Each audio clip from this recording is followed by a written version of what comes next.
Well, hello, everyone. This is Wilson Cole, president of Adams, Evans, and Ross, Backdoor Hires and Elite Global Partners. I am joined by my lovely daughter, Samantha, and our general counsel. Hey, Sam, how are you doing? Doing great. How are you? Doing fine, doing fine. I want to kind of expand. We had a client send me an email, and it basically said, "Hey, Wilson, we've been consuming some of your content, great, and all of that good stuff." And they wanted to ask about something that I briefly discussed, and that was if you're a recruiter and you if you have a candidate that you're going to present to a job, most recruiters will go ahead and call the candidate and say, "Hey, I want to present you to ABC company." The thing that the client had asked me about is what, from a legal standpoint, because I had said you want to document that conversation or do it in email. And his focal point was, what's the legal wording that I need to have in that email? And I realized, oh my goodness, sir, they're kind of getting the two. I mean, it has a legal purpose, but it also has a collection purpose. And they were kind of getting the two confused.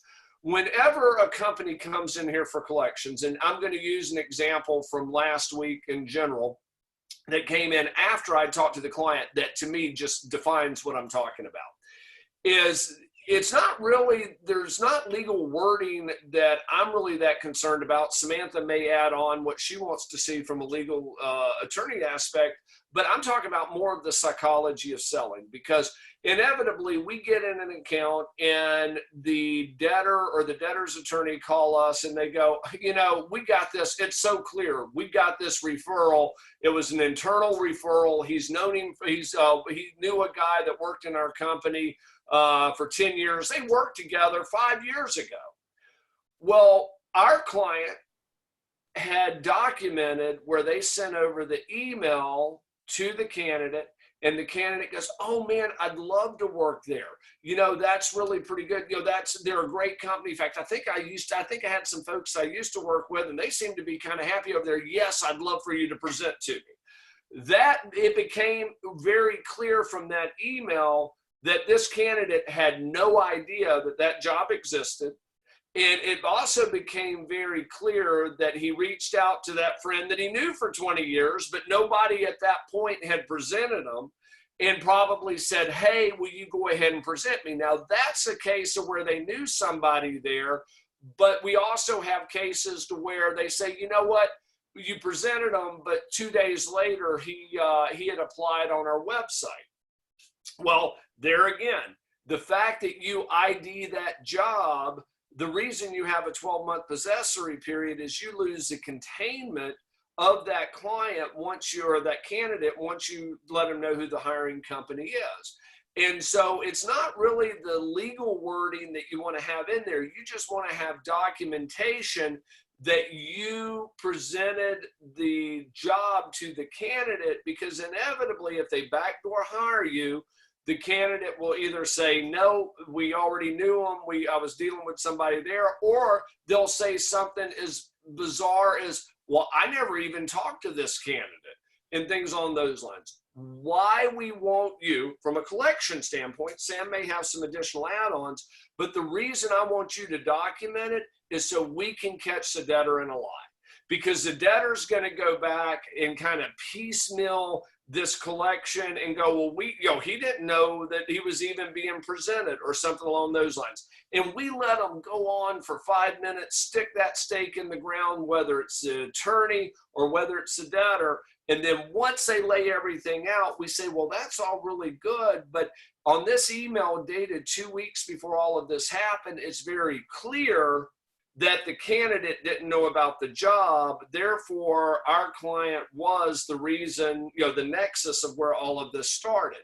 So I'm not as concerned from a collection standpoint, because what that wording is. We just want to be able to show that you presented them. Now, once it goes through collection, 84% of the time, we're going to get these things collected in-house.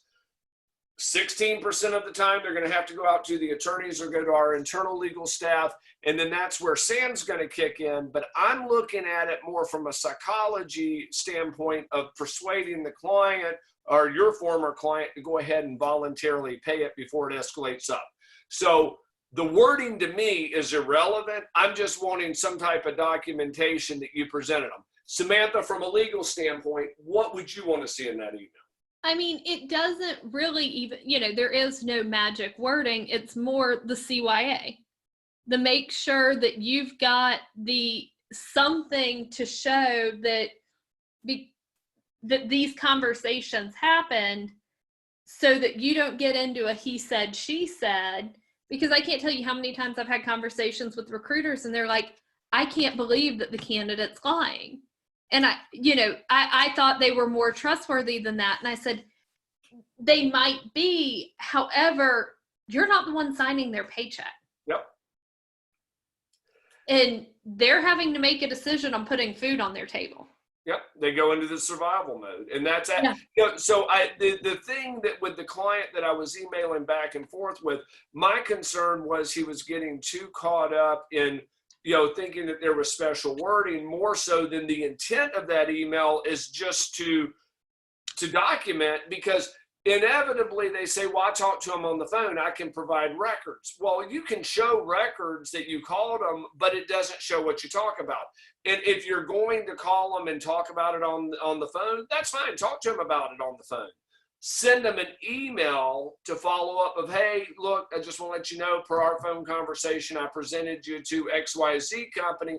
And I'm not asking you to create legal wording or anything. It's more of the intent. Document it.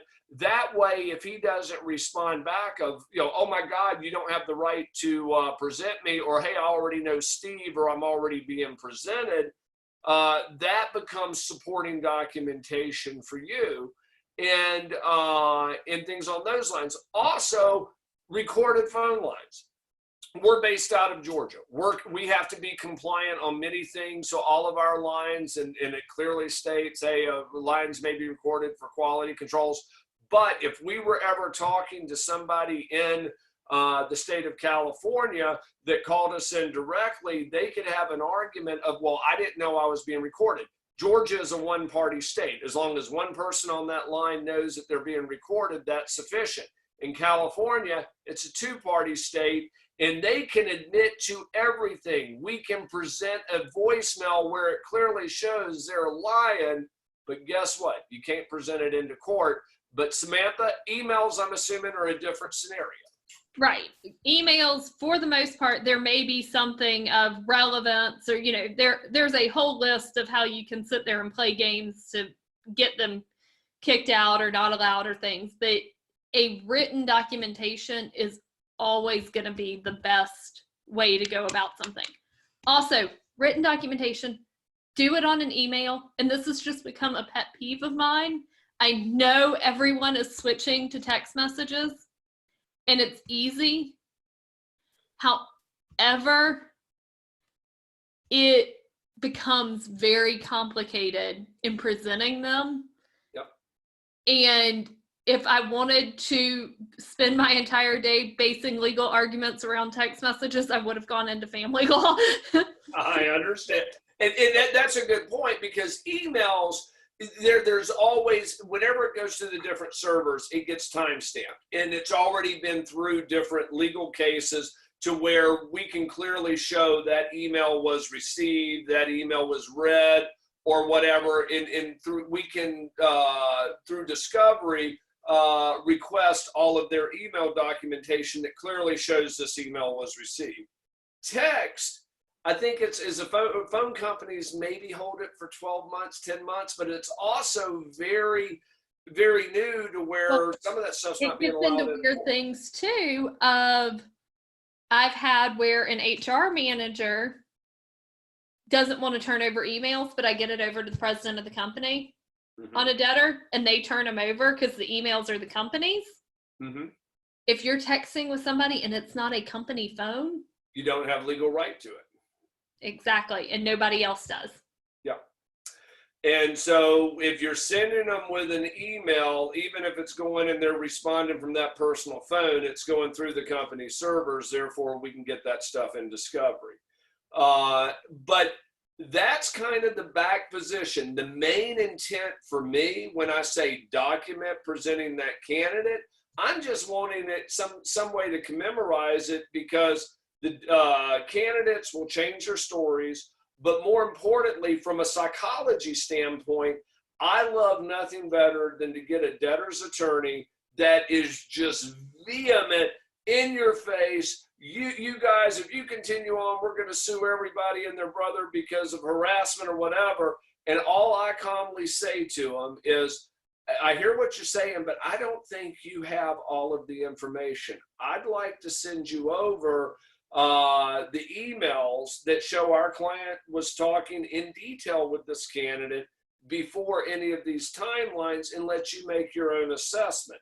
Once that happens, then the attorney is, oh my God, I've got a client lying to me. And Samantha, we don't want to get bogged down into it too much, because what I was telling the client earlier was, don't get caught up in what I'm trying to say from a legal standpoint. This is more from a psychology of getting it collected. But you know as well as I do, if an attorney knows that something has been fabricated, they cannot present it as evidence. So now they become very scared to produce documentation that it puts them on the defense. They start sitting there, and I've been on the other side of it. Yes. Too, with stuff we've been handed by people. Yes. And you're sitting there, and as soon as the other side says that, you are questioning not only anything you've ever done on this account, Yes. but anything you have ever done for that client, and you want it wrapped up as quick as possible. Because there again, everybody wants to put a spin, and it's fine putting a spin, but that's why we always tell our clients we want to see all documentation to where we can frame it. But I come back to the main intent and the main takeaway on this is, I want you to document presenting that client, not from any special wording like when we talk about with contracts and Sam says, hey, you really want to have this wording. I want it from an aspect of when they jump back at us and say, well, this candidate doesn't even remember talking to your recruiter, or, you know, he already knew about this job. We have something that clearly shows that none of that was ever discussed, that our client presented them, and from the tonality of that email, it's very clear to see he had no idea that that job existed. That's the only thing that I'm wanting you to accomplish from that point. Everything else we can kind of build on our case. Layer number one, get a signed contract. Layer number two, whenever you're talking to the candidate or even talking with your client, follow up with an email just that way so you have it directed, because phone conversations, even if you record them, aren't always going to be allowed in there, even if your state allows it. Because if you're in a two-party consent like California and probably about a third of the other states, it's not admissible. Any closing arguments on that before we wrap up, Sam? I think that covers everything. Outstanding. Thank you, guys. Also, if you have any questions, because this was something when the client had sent it to me, it's like, oh, you know what? We need to dig a little deeper. Send me an email and say, Wilson, I'd love to know, or send Samantha an email. I'd love to know more about X. And Samantha and I will make sure that we discuss that in our next Monday morning memo. Thank you, Samantha. Thank you.